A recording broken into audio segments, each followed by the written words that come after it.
Hello student, তোমরা যারা ক্যালকাটা ইউনিভার্সিটির আন্ডারে সেকেন্ড সেমিস্টারের ছাত্রছাত্রী আছো এবং তোমাদের value oriented life skill education সিভ্যাক পেপারের মধ্যে এই সাবজেক্টটি আছে, তোমাদের জন্য আজকের ক্লাসটা খুবই গুরুত্বপূর্ণ। আজকের ক্লাসে তোমাদের প্রথম চ্যাপ্টার থেকে গুরুত্বপূর্ণ এমসিকিউ প্রশ্নোত্তর নিয়ে আলোচনা করব এবং তোমাদের বলে রাখি যে এই যে পেপারটা আছে যেটাকে ভলসি বলা হচ্ছে, value oriented life skill education, এই পেপার থেকে কেবলমাত্র তোমাদের এমসিকিউ কোয়েশ্চেন থাকবে। কোনো বড় প্রশ্ন অর্থাৎ 1 নম্বর বা 2 নম্বর বা 5 নম্বরের কোনো বড় প্রশ্ন থাকবে না, কেবলমাত্র এটা এমসিকিউ পেপার। এবারে প্রথম অধ্যায় থেকে গুরুত্বপূর্ণ প্রশ্ন উত্তরগুলো তোমরা দেখে নাও। প্রথম প্রশ্ন কি আছে দেখো। প্রথম প্রশ্ন হচ্ছে, রুলার নীতির প্রথম ধাপ কি? রুলার নীতির প্রথম ধাপ হচ্ছে আবেগ উপলব্ধি। পরের প্রশ্ন, আবেগ বোঝার জন্য কোন নীতি অনুসরণ করা হয়? রুলার নীতি অনুসরণ করা হয়। নেক্সট প্রশ্ন আছে, মনোযোগ ও একাগ্রতা বৃদ্ধির জন্য কোন অনুশীলন সবচেয়ে কার্যকর? দেখো, সচেতন অনুশীলন সবচেয়ে কার্যকর, অর্থাৎ মাইন্ডফুলনেস প্র্যাকটিস। নেক্সট প্রশ্ন, লিভিং ইন দ্য প্রেজেন্ট এর অর্থ কি? অ্যান্সারটা দেখে নাও।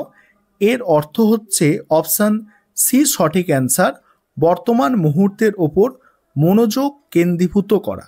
নেক্সট প্রশ্ন, শ্বাস প্রশ্বাসের ব্যায়াম কিসের জন্য উপকারী? দেখো, মানসিক চাপ কমানোর জন্য, অর্থাৎ রিডিউসিং মেন্টাল স্ট্রেস। নেক্সট প্রশ্ন, বডি ম্যাপিং অফ ইমোশন বলতে কি বোঝায়? এখানে অপশান বি সঠিক অ্যান্সার, আবেগ কোথায় অনুভূত হয় তা চিহ্নিত করা। কোনটি মাল্টি ইন্টেলিজেন্স এর একটি ধরন নয়? দেখো, উচ্চতা সংবেদন, এখানে অপশান ডি সঠিক অ্যান্সার, উচ্চতা সংবেদনশীলতা। ব্যক্তিত্ব বোঝানোর জন্য কোন উপাদান গুরুত্বপূর্ণ? 8 নম্বর প্রশ্নের উত্তর দেখো, অপশান বি সঠিক অ্যান্সার, চিন্তা ও অনুভূতি প্রকাশ ক্রিয়ার সম্পর্ক। এবার 9 দাগের প্রশ্ন দেখো। 9 দাগের প্রশ্ন আছে দেখো, এক্সট্রানসনিক মোটিভেশন বলতে কি বোঝায়? অপশান এ সঠিক অ্যান্সার, বাহ্যিক উৎস থেকে উৎসাহ, অর্থাৎ মোটিভেশন ফ্রম এক্সটার্নাল সোর্সেস। তারপরে দেখো, কোনটি ইন্টারসনিক মোটিভেশনের একটি উদাহরণ? ইন্টারসনিক মোটিভেশনের উদাহরণ দেখো, নতুন দক্ষতা শেখার আগ্রহ। নেক্সট প্রশ্ন উত্তরগুলো আলোচনা করব, তার আগে যে বিষয়টা বলার আছে, তোমাদের এই সাবজেক্টের ওপরে অনলাইন কোচিং ক্লাস চলছে। তোমরা যদি কেউ পেড ব্যাচে অ্যাডমিশন নিতে ইচ্ছুক থাকো বা স্টাডি মেটেরিয়াল পারচেস করতে চাও, সেক্ষেত্রে নিচে যে নম্বরটা দেখতে পাচ্ছ ওই নম্বরে যোগাযোগ করতে পারো। আর এই পেপারটা তোমাদের বললাম এমসিকিউ পেপার একটা। দেখো, পরের যে প্রশ্নটা আছে, SMART স্মার্ট লক্ষ্য নির্ধারণের মধ্যে কোনটি অন্তর্ভুক্ত নয়? দেখো, সংক্ষিপ্ত। নেক্সট, সেলফ অ্যাওয়ারনেস বলতে কি বোঝায়? সেলফ অ্যাওয়ারনেস অ্যান্সার দেখো অপশান এ, অর্থাৎ নিজের অনুভূতি, চিন্তা ও আচরণ সম্পর্কে সচেতন হওয়া। কোনটি সেলফ রেগুলেশন এর একটি গুরুত্বপূর্ণ দিক? দেখো, অপশান ডি নয়, অপশান এ সঠিক অ্যান্সার, নিজের আবেগ নিয়ন্ত্রণ করা। নেক্সট প্রশ্ন আছে দেখো, মাইন্ডফুলনেস চর্চার প্রধান উদ্দেশ্য কি? বর্তমান মুহূর্তে মনোযোগ কেন্দ্রীভূত করা। নেক্সট আছে দেখো, ব্যক্তিত্ব বিকাশের জন্য কোনটি সবচেয়ে গুরুত্বপূর্ণ? নিজের শক্তি ও দুর্বলতা জানা। নেক্সট আছে দেখো, নেক্সট হচ্ছে দেখো, থট ফিলিংস দেখো, এক্সপ্রেশন অ্যাকশন মডেল কি বোঝায়? এখানে অপশান এ সঠিক অ্যান্সার, আবেগ ও আচরণের মধ্যে সম্পর্ক বোঝায়। নেক্সট কি আছে দেখো, গোল সেটিং এর ক্ষেত্রে কোনটি ভুল? এর ক্ষেত্রে কোনটি ভুল গোল সেটিং এর ক্ষেত্রে? দেখো, অপশান বি অস্পষ্ট অনির্দিষ্ট লক্ষ্য নির্ধারণ করা।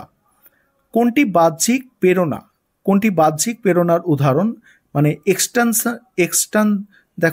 এক্সটেন্সিক মোটিভেশন দেখো, ভালো নম্বর পেয়ে পুরস্কার পাওয়া। তারপর দেখো, ইন্টার্নসিক মোটিভেশন মূলত নির্ভর করে ব্যক্তির উদ্দেশ্য আগ্রহের ওপর, স্মার্ট লক্ষ্য নির্ধারণে এম কি বোঝায়? এম বোঝায় দেখো পরিমাপযোগ্য মেজারেবল। অর্থাৎ তারপরে দেখো কোনটি রিল্যাক্সেশন টেকনিক নয় দ্রুত চিন্তা করা, ঠিক আছে। তারপরে বডি ম্যাপিং অফ ইমোশন কিসের সাথে সম্পর্কিত দেখো এখানে অপশান এ সঠিক অ্যান্সার। আমাদের আবেগ শরীরের কোথায় অনুভূত হয় তা বোঝার প্রক্রিয়া। কোনটি সেলফ অ্যাওয়ারনেস বৃদ্ধির একটি কার্যকর কৌশল? নিজেকে বিশ্লেষণ করা। লক্ষ্য অর্জনের জন্য কোনটি সবচেয়ে গুরুত্বপূর্ণ? বাস্তবসম্মত পরিকল্পনা তৈরি করা। সেলফ মোটিভেশন বলতে কি বোঝায়? সেলফ মোটিভেশন মানে নিজের অভ্যন্তরীণ শক্তি থেকে অনুপ্রেরণা নেওয়া। নেক্সট, সেলফ ডিসিপ্লিন কিভাবে বিকাশ করা যায়? সেলফ ডিসিপ্লিন অ্যান্সার দেখো নিজের আবেগ ও কাজের ওপর নিয়ন্ত্রণ রাখা। নেক্সট আছে দেখো লক্ষ্য নির্ধারণের টি এর অর্থ কি? টি এর অর্থ টাইম বাউন্ড। তারপর দেখো সচেতনতার চর্চার মধ্যে কোন দক্ষতা বৃদ্ধি পায়?